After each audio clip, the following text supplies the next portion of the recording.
Well, hello. Here we are in another episode of Secrets to Real Estate Investing by House Flip Masters.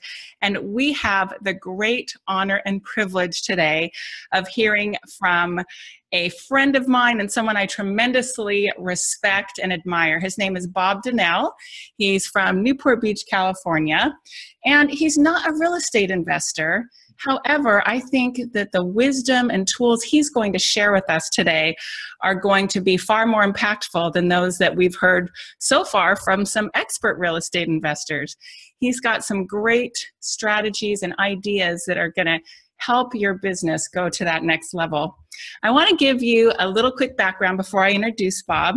He, when I read his bio, I have to say, has endured more hardships and challenges than most people have in several lifetimes. And he's definitely used that to grow from it. One of my favorite quotes is from Jim Rohn, where he says, "It's not win or lose, it's win or learn." And Bob is an excellent example of someone who has learned from so many things that life has thrown at him to just become not only a fantastic human being and successful, but to be able to teach others how to be successful in their lives too. So with that little introduction, welcome, Bob. We're so thankful to have you here today. Hello, Bob. How are you today? Hi, Holly. Thank you. I appreciate the opportunity. It'll be a lot of fun. Yeah. Well, why don't you start just by giving people a little brief background on your life and maybe some interesting things that you think our audience might find interesting. Well, being raised by a single mom, never knowing my dad, and then my mom being diagnosed with cancer when I was 15, I was pretty much on my own pretty early in life. And, one of the greatest things that I was asked when I was 15 was by a person that turned out to be a mentor. And he asked me, he said, "Bob," he goes, what do you want to be when you grow up?" And I don't know about you, but at 15, I didn't know really what I wanted to be when I grew up. And I said, "Well, I don't know." And he said, "Well," he goes, "there's a couple of things I want to share with you." He goes, "One is you can learn an industry, or you can learn a product, or you can learn something that will determine the quality of how you do everything in life, whether it's industry or product." And I go, "Great, what's that?" And he goes, "Human behavior." And I said, "Then I picked that." And so really for the last 30 plus years, I've really just kind of honed in and just kind of studied why someone will or why someone won't do something. And just learned about human behavior. And it's been really fun because humans are so interesting. They are so interesting when we look beneath the surface. And so I think that was one of the biggest pivotal moments in my life. And then how that's all pieced together over the course of many years, it's really kind of helped me shape who I am and how I interact with people. I love it. That is just a great story. And so many of us, when we're young, are asked, what do we want to be when we grow up? And you were so fortunate to have someone to shed great light on that question and possible results. So thanks for sharing that with us. Well, I'm going to dive in and ask some questions definitely relevant to our audience. As real estate investors, there's quite a few different interactions that we need to have. And not all of us do all the same interactions, but many of us will interact with tenants. And maybe we need to get them to do things like move out of a house we own when they don't want to and they want to dig their heels in. And maybe we need to deal with a seller and convince them to sell us their house quickly at a discount and show that it's in their best interest and in their favor. I personally, and many investors I know personally, will not do things that are not a win-win situation. We're not out to take advantage of people, but if somebody's in a bad situation, of course, it's all about enlightening them and showing them how we can help them. And then, a third often situation that we encounter is we find a deal and we don't have enough money and we want to offer the opportunity to invest with someone. So why don't you pick one of those topics and shed some light on how we can do a better job communicating with one of those people to get them to do one of those things we want them to do. Okay. Well, all three can be handled in the same fashion, just a little bit different on the tweaking. There are three components to how we do anything, specifically when it comes to business or life. Either one. One is we have to understand our psychology about why we will or won't do something, and then their psychology. So we have to understand. So one of my programs is called Mastering Your Inner Game. And it's not mindset. Everyone wants to talk about mindset. That's great. But mindset's only how you think. This is really about your entire psychology, your belief systems, your values, everything. So we have to understand that about ourselves and about the person that we're talking to. Second thing is we have to learn how to master the art of connecting. We have to be able to connect with them in a fashion where they want to engage and stay engaged in that process so that our points can be made and so that we can actually influence them. And then that third part is the art of influence, or the art of intervention, what I call intervention. How do we intervene for them and for ourselves to make better decisions? If we know that this is the best option for them to sell short or sell early or whatever, make that off, but they haven't been convinced of that, we're going to have to intervene for them and help them understand so that they can make a better decision. If they say no, it's just that they're making a bad decision. So what we have to do is learn the skill set to intervene for them. And unfortunately, what most people do is they think of intervention or they think of influence the same way that they think of manipulation. There's one defining thing, the difference between manipulation and influence. And that one thing is intention. If my intention is to get you to do it no matter what, it's manipulation. If my intention is to help you make a better decision, to make more money, to create certainty or safety in your life, then that's influence. And I think when we understand those three components, we help people make better decisions. We help people take advantage of the opportunities that we're presenting them, and we help ourselves be the absolute best version of ourselves. I love it. Those are great. And definitely, I want to hear more about all of these programs and things you offer, because I know you do have an opportunity for people to learn more from you. And we'll definitely go over that at the end of our discussion and post that in our show notes for people that are ready to learn more from your masterful skill set. So let me ask you this. Can you tell me how, because it's a situation I encounter sometimes, I will be either at a networking event or, let's just say a networking event, because I do go to those. Yeah. How would you recommend that someone who's an investor like me approach someone at a networking event who I think probably, I'm going with the intention, my best option is maybe I've got an investor there. Maybe someone's got some 401k money that's not performing well that they could invest with me and maybe get a better, safer return and have some collateral. How would you recommend I go and do that? Because probably if I walk up to you and say, hi, Bob, what do you do? Hey, I've got this great opportunity and it's so awesome and it's so fantastic. And here's my card and I got to talk to you about this right now. And you should put your money with me because I'm so fantastic. I've met people like that and it doesn't go very well for them. So how would you recommend that someone approach a situation like that?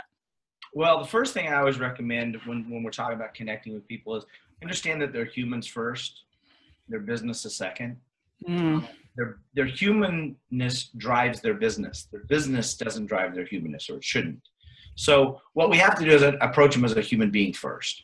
The second part of that is to understand that what's our agenda and realize that our agenda doesn't matter to them.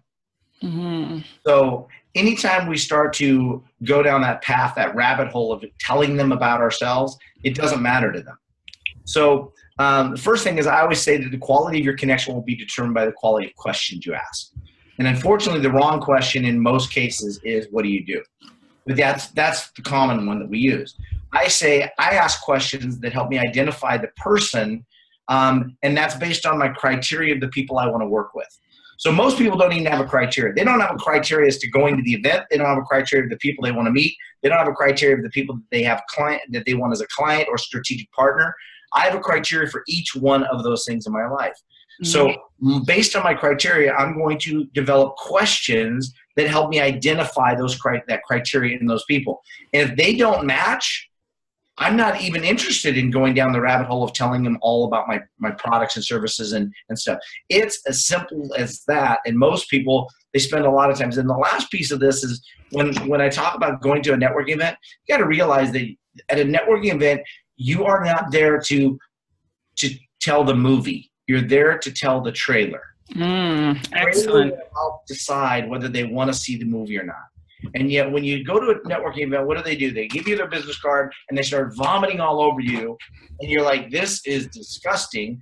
And the whole thing is why don't you just give them a couple of things that help them identify this is something worth spending more time. So when I'm at a networking event and somebody starts spewing on me, I go, you know what? In this venue, this isn't the best place for us to exchange all of our information. So why don't you give me your business card? And what I'd like to do is maybe set up some time for a Skype chat or a phone call or a get to know you coffee and really learn more about the information you want to share with me. That's it. I don't let them go down the rabbit hole. I don't let them spew information. It's like, this is not the venue for that. And so when I'm speaking, I'm just going to give them a couple of things. Sometimes they'll say, what do you do? And I can luckily say, one of the things I do is teach people to not ask what do you do as an open question. I can do that because I teach that, but most people can't. So the thing is again, my criteria, do they meet my criteria? And I'm not talking about avatar. Avatar is 30 to 55, females, whatever it is. That's avatar. I'm talking about criteria. One of my criteria is committed. I want people that are either in or out. They can be committed to being out, but that's fine. I want committed. And unfortunately, most people don't have those boundaries and don't have that criteria really firmly in place. So they're just a shotgun approach, asking everyone. And then they go into the whole spew of giving everything that they possibly can. I say, do you have a criteria for the event? Then do you have a criteria for people that you're looking for, strategic partners or clients?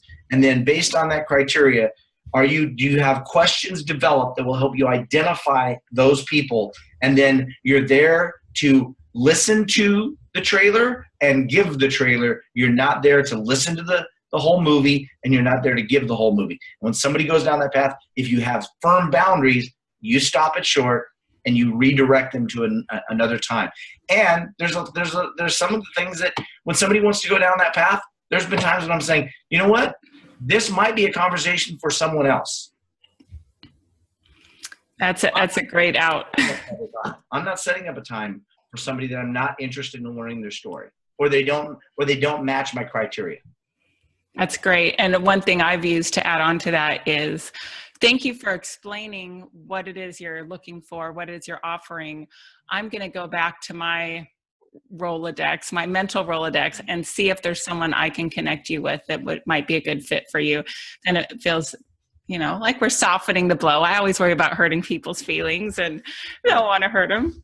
Well, are you going to go back and look through your Rolodex for them? Oh, I often have. I have often connected people after networking events because I think maybe what goes around comes around. Maybe they'll do the same for me. Maybe if I go and ask them for a favor in the future, since I referred them to someone, then it could come back. But I also do it just to be nice. Yeah. See, I don't do that to be nice. Oh, why do you do it? Or you don't do it at all? I don't do anything to be nice because in nice, if all I did was make it nice for them, they're just going to continue down that path, and they're going to do it to the next person and the next person, and they're going to do it only forever. And nothing's going to change, and therefore their behavior is not going to change, therefore the results will not change. And so I'm all about helping people get better results because I truly care about them as a human being. And I go, wow, this isn't going to serve them very well. So how about if I give them a little bit of information that can help them make a better decision about making a better impression and then get different results? Then that's the way I'm making them feel better. I'm not making them feel better by just justifying what they're already doing that's wrong or that's not working. I'm going to do what I can. So my thing is, we're hurting people normally when all we're doing is trying to make it nice for them. Got it. Point taken, sir. Hey, would you be willing to do a little role play with me as if we are meeting at I'm going to say we're meeting at a party, not at a real estate networking function, but say we are meeting somewhere at a party. And I don't expect you to come across as a real estate investor, but I'd love people to hear just how we might start a conversation and how you do it and how you're different. Would that be okay? Sure. Okay. So say we're at a party and I walk up and shake your hand and I say, oh, say you're wearing a name tag or not. Oh, what's your name, Bob? Oh, I'm Holly. And then I break into my usual, so Bob, what do you do for a living? Well, my standard answer is, again, I try and correct them in the path that I'm not wanting them to go down that path. But before you ever got to that, as soon as you approached me and said, hi, my name's Holly, if I wanted to continue that conversation, I would probably interrupt you at that point because I would not want to go down the path of what do you do. So I would say, you know, I'm so glad we're getting a chance to talk. Here's one of the things I know is that a lot of people ask the same old question and they get the same answers. But I really care more about who you are than what you do. Do you mind if I ask you a different question? Okay, sure. So, you know, if you could go anywhere in the world, and I mean anywhere, Holly, anywhere in the world, the place you've had on your vision board, the place that you've thought about over and over again, anywhere in the world, where would you go and who would you take with you? Wow. I don't think I've ever been asked that at a party before. Okay. I would say I would go to New Zealand. I have heard from multiple people, and I even saw it on TV just a couple of nights ago, some guy saying it's the most beautiful place in the world, and I have not been there yet. And depending on the day of the week, how I'm feeling about him, I might take my husband. No, no, I would take my whole family, all my kids, and it would probably be a vacation of a lifetime. Be really fun. Awesome. So what have I learned about you?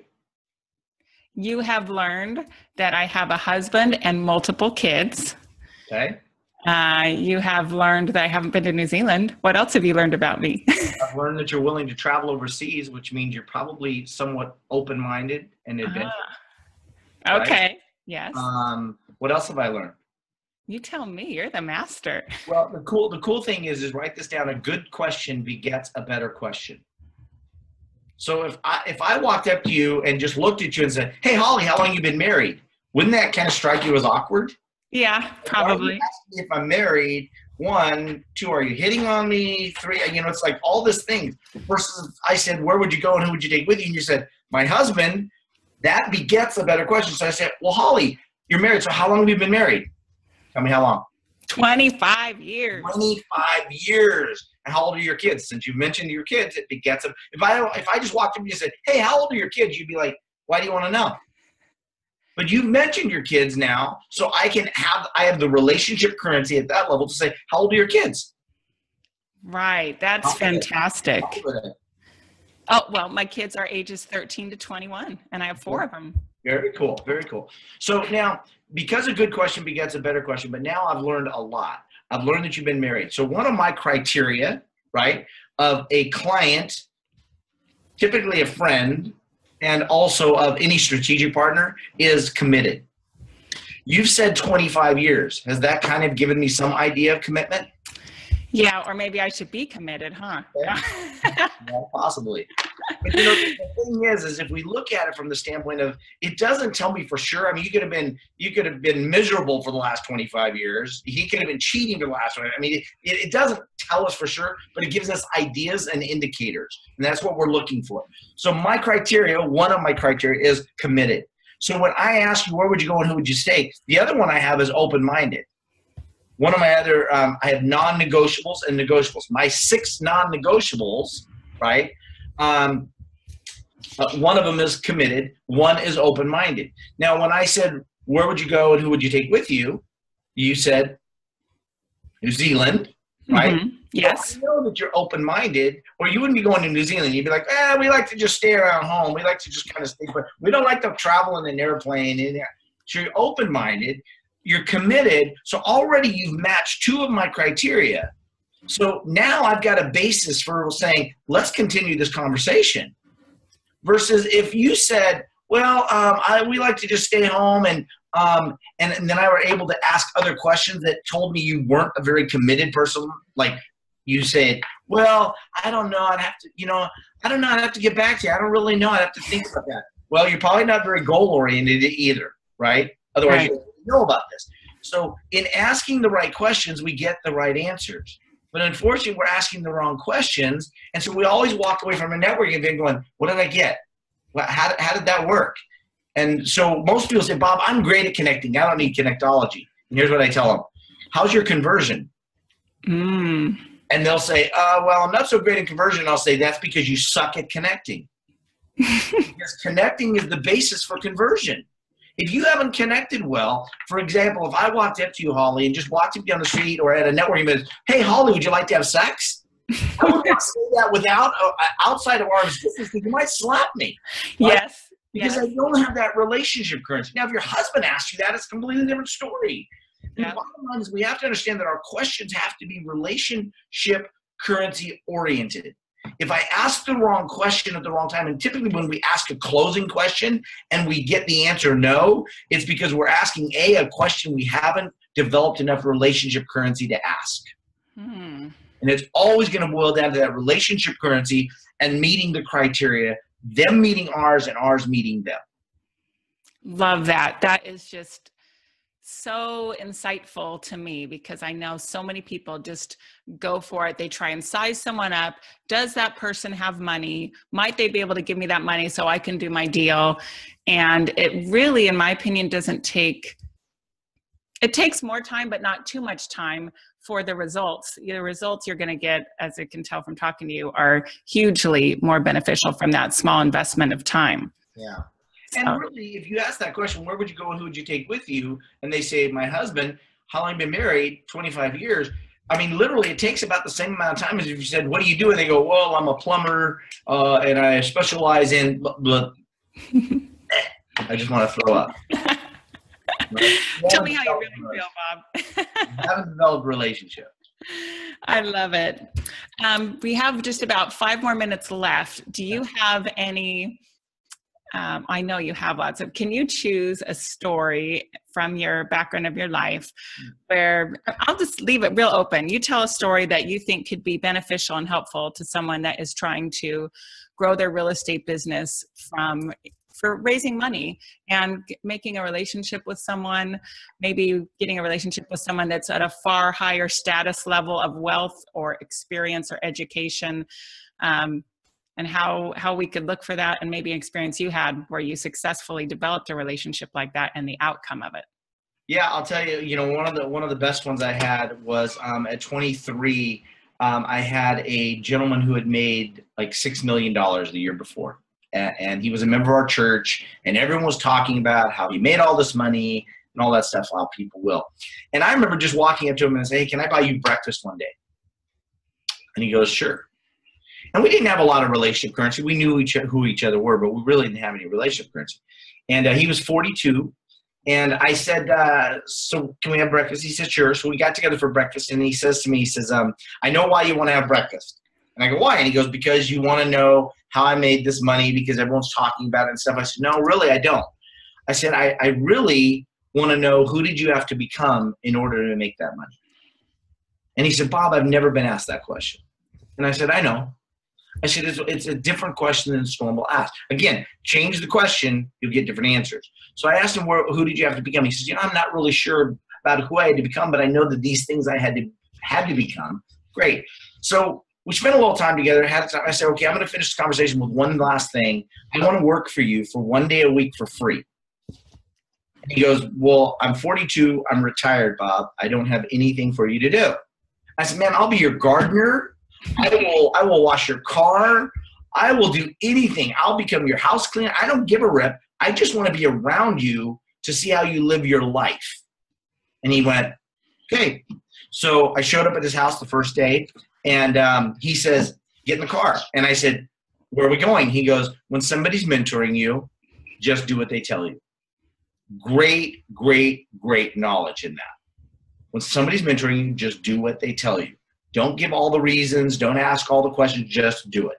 So I got in the car. We drove down to downtown Los Angeles. We pull up this big skyscraper. And he says to me, okay, we're going to go upstairs. And there's a boardroom, and there is going to be a company I'm thinking about buying, and we're going to go up, and I'm going to have my attorney and my CPA there, and they're going to have their attorney and their CPAs there, and we're going to decide whether I should buy this company or not. I said, okay, great. We go up there. We get to the boardroom. He says to me, his CPA, and he goes, I'd like you to take the profit and losses, and I'd like you to go over here and explain to Bob why this makes sense or doesn't make sense for me to buy. CPA does all that. Gets done with that, turns to the attorney and says, I'd like you to take the contract here and I'd like you to go through it with Bob and explain whether this makes sense or not, or what needs to be changed to be in my favor. So the attorney does that. Now, every day that I worked with him for over 6 months, it was like that. The Wow. education and training I got, going to shareholder meetings, going to meet with his attorneys, going to meet with his CPAs, going to meet with building owners that he was thinking about buying the building, going to meet with anyone that he was doing business with. I literally, a PhD in experience. I mean, there's just, you couldn't buy that stuff. And at the end, he made me a partner in one of his little businesses, and we ended up, we bought 5 properties. He was the investor. He paid all the cash. He paid cash. We had a general contractor that was a partner that actually went and rebuilt everything. And then he brought me in to sell the properties.